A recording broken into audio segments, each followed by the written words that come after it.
Yo, yo, yo, welcome back. Let's do this. Meaning, guys.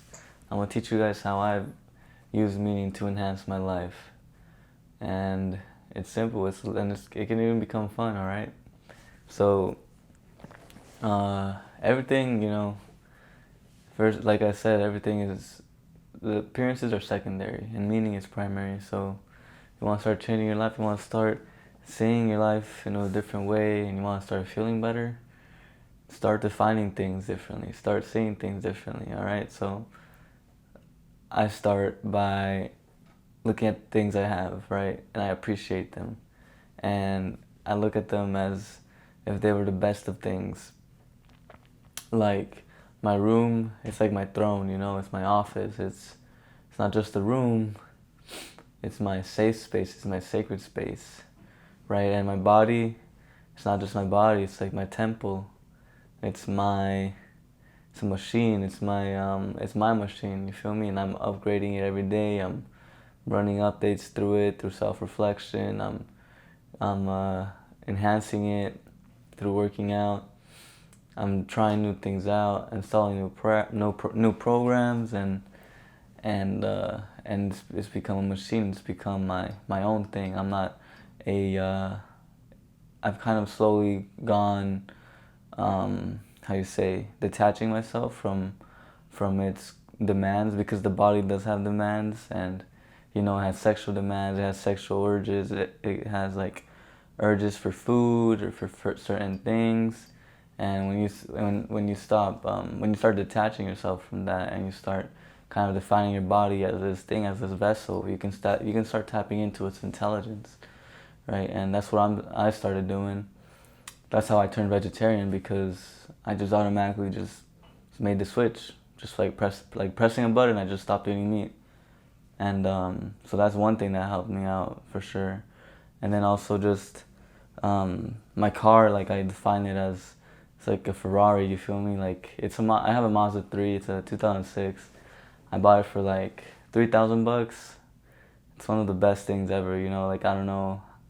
I'm so grateful for how much I paid for it, honestly. It's like served me so much. And just me being grateful for that, being grateful for my car, has led me to treat it differently, it's led me to see it differently.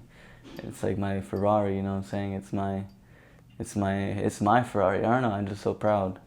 And it makes me feel good. And then also my money, like I don't view money as, any symbol of my well-being. It's more so just the process. It's like energy, what I'm saying? Like money is energy, and so the more focus I put in it, the more I'm able to feel its abundance, to feel it, feel its richness. The more rich I feel, the more rich I get. I just keep tapping into new opportunities to make more money, what I'm saying? And I think a lot of the times we attach ourselves to money, and we start defining money as a part of us, when in reality it's not. So if you start defining things, I think it's key to see things from a place of appreciation and also of detachment, because then you can play with it. It becomes something that you can take risks with, and you're not so afraid of losing yourself in the process.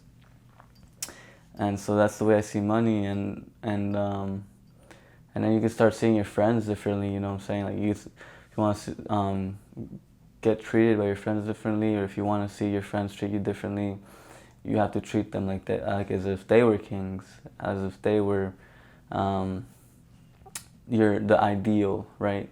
Because a lot of the times we see things in people, we see greatness in them, or we see something really nice in them, and we fail in not treating them like if they were that person.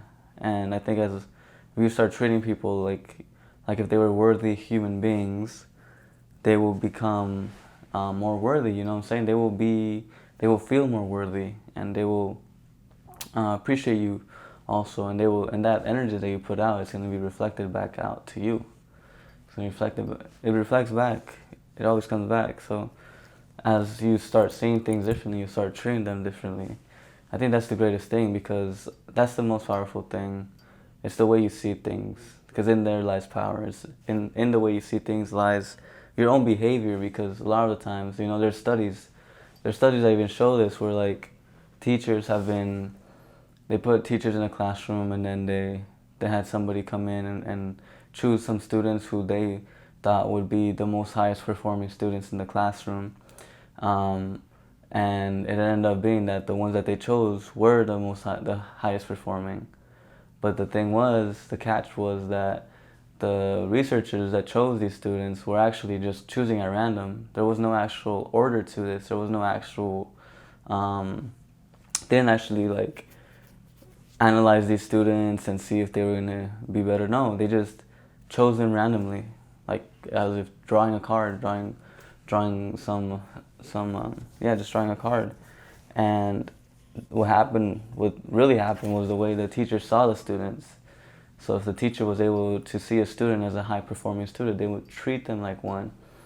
And then the student in like as a reciprocal action would actually become that high performing student.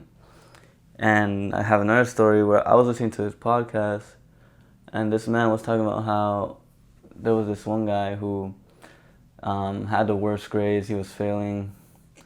He took his I think it was an SAT, and he ended up like he didn't study at all. He actually just ended up circling answers at random or whatever, and then he got a actually I don't know. He didn't study at all for sure though. And then this is from, I don't know, this is from a podcast. I think it's called From Impact Theory. If you guys, I forgot the name, but so I was listening to it, and he explains that the student, he actually got a really super high score.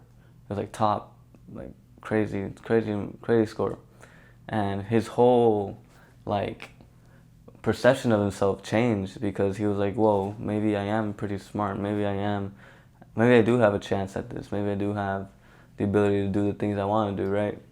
So he just started working hard, and he got himself into a good school, and he became this successful person, right? But it ended up being, you know, a few years later, he got this car back where he was one of the very few people who received like a actual error on the score. There was an error in the grading, and so he was actually way below he was told, but just his behavior and just the way he saw himself and the way he acted based on that perception of himself was what changed his life. You know what I'm saying? Like, it's just crazy how you just by changing the meaning you give things, you can change the things themselves.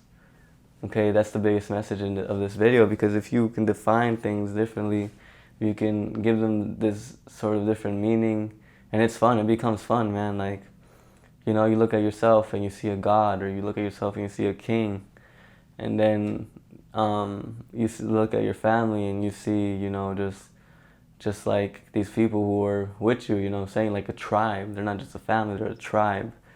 And I don't know, man. You see, like, I see, like, if I had a girlfriend, I'd have to see her as like my wife, you know what I'm saying? I'd have to see her as my queen, because that's how I expect it, you know.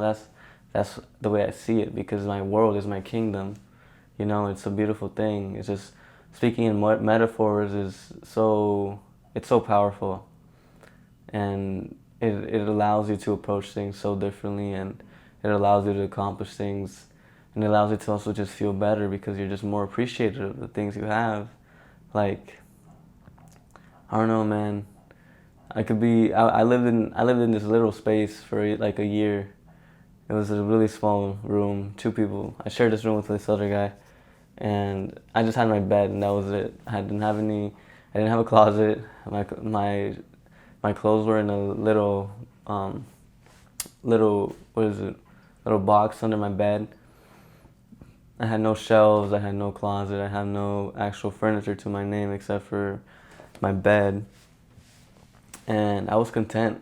I would just go and come back and sleep in my bed, and I appreciated, like, I don't know, man. I was happy, you know, and it wasn't something that I really cared about, and I guess it just all came from the way I saw it, you know. I feel like the space I created for myself was a space that I've always wanted, just my own space, and I was grateful for that. And now I'm here. I got a bigger room. I got furniture, right? But yeah, man, that's it. That's just start defining things differently. It's make it something fun. Make it a creative process. Your life is the way you see it, and nothing else. It's not the way people see it. It's not the way, it shouldn't. It doesn't have to be the way you've seen it before in the past. It's just how you define it now. Okay, and and it also has to do with experiences, with new situations. You can always redefine the situations. You can always redefine the meaning behind a situation. You can define the meaning behind a rejection. You can redefine the meaning behind somebody just acting like treating you bad, treating you unfairly, or whatever, man. Because that's you. That's the power you have, right? It's attitude. That's your creativity right there. So use it. Don't lose it. I'm here to tell you to don't forget about it, and yeah, be your king, be a king, be a queen, whoever's watching. All right, peace. Stay lucid. Yo.